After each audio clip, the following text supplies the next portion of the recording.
नमस्कार मित्रों, आज मैं आपको शिव महापुराण का 29वां अध्याय सुनाने वाली हूँ। मान्यता है कि श्रावण मास में शिव महापुराण की कथा को सुनने से महादेव अत्यंत प्रसन्न होते हैं और मनवांछित इच्छा पूरी करते हैं। ब्रह्मा जी कहते हैं, नारद, मैना और हिमवान के भगवान शिव के प्रति ऐसी अनन्य भक्ति देखकर इंद्र आदि सब देवता परस्पर विचार करने लगे।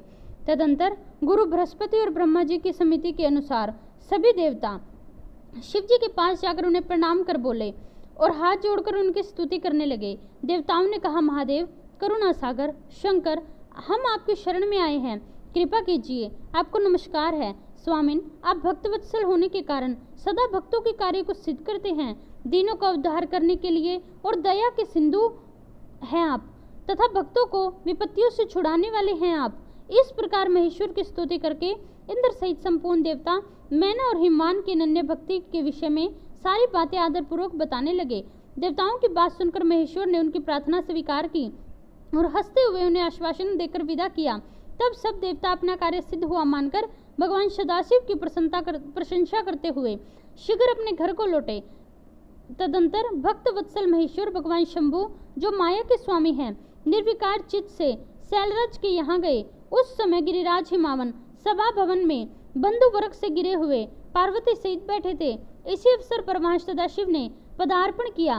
वे हाथ में दंड, छत्र, शरीर पर दिव्य वस्त्र, ललाट में उज्जवल तिलक, एक हाथ में स्फटिक की माला और गले में शालिग्राम धारण किए हुए थे और हरि नाम जप कर रहे थे और देखने में साधु वेशधारी ब्राह्मण जान पड़ते थे। उन्हें आया देख सहपरिवार हिमवान उठकर खड़े हुए। उन्होंने उन अपूर्व अतिथि देवताओं को भूतल पर दंड के समान पड़कर भक्ति भाव से प्रणाम किया। देवी पार्वती ब्राह्मण रूपधारी प्राणेश्वर शिव को पहचान गई, अतः उन्होंने भी उनको मस्तक झुकाया और मन ही मन बड़ी प्रसन्नता के साथ उनकी स्तुति की। ब्राह्मण रूपधारी शिव ने उन सबको प्रेम पूर्वक आशीर्वाद दिया, किंतु शिवा को सबसे अधिक मनोवांछित शुभ आशीर्वाद प्रदान किया। शैलाधिराज हिमवान बड़े प्रसन्न हुए और ब्राह्मण की प्रसन्नता से उन्होंने ब्राह्मण की बड़ी इज्जत की। तत्पश्चात गिरिश्रेष्ठ हिमाचल ने उनका कुशल समाचार पूछा। मुने अत्यंत प्रीतिपूर्वक उन द्विजराज की विधिवत पूजा करके शैलराज ने पूछा, आप कौन हैं? तब उन ब्राह्मण शिरोमणि ने गिरिराज से शीघ्र ही आदर पूर्वक कहा। वे श्रेष्ठ ब्राह्मण बोले, गिरिश्रेष्ठ, मैं उत्तम विद्वान वैष्णव ब्राह्मण हूँ और ज्योतिष की वृत्ति का आश्रय लेकर भूतल पर भ्रमण करता हूँ। मन के समान मेरी गति है। मैं सर्वत्र जाने में समर्थ और गुरु की दी हुई शक्ति से सर्वज्ञ परोपकारी, शुद्ध आत्मा, दया सिंधु और विकार नाशक हूँ। मुझे ज्ञात हुआ है कि तुम अपनी इस लक्ष्मी स्वरूपा बेटी को भगवान महादेव संग ब्याह देना चाहते हो।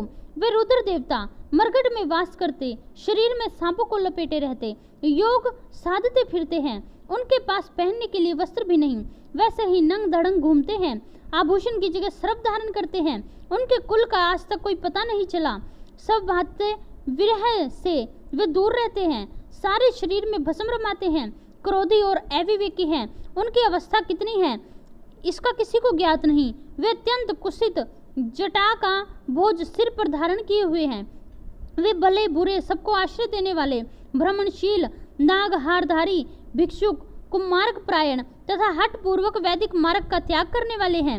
ऐसे अयोग्य वर को आप अपनी बेटी क्यों बिहाना चाहते हैं? पर्वतराज, अवश्य ही आपका यह विचार मंगलदायक नहीं है। नारायण कुल में उत्पन्न ज्ञानियों में श्रेष्ठ गिरिराज, मेरे कथन का मर्म समझो। तुमने जिस पात्र को ढूंढ रखा है वह इस योग्य नहीं कि उसके हाथ में पार्वती का हाथ दिया जाए। शैलराज, तुम ही देखो, उनके एक भी भाई बंधु नहीं। तुम बड़े बड़े रत्नों की खान हो, किंतु उनके घर में बुझी भांग भी नहीं है।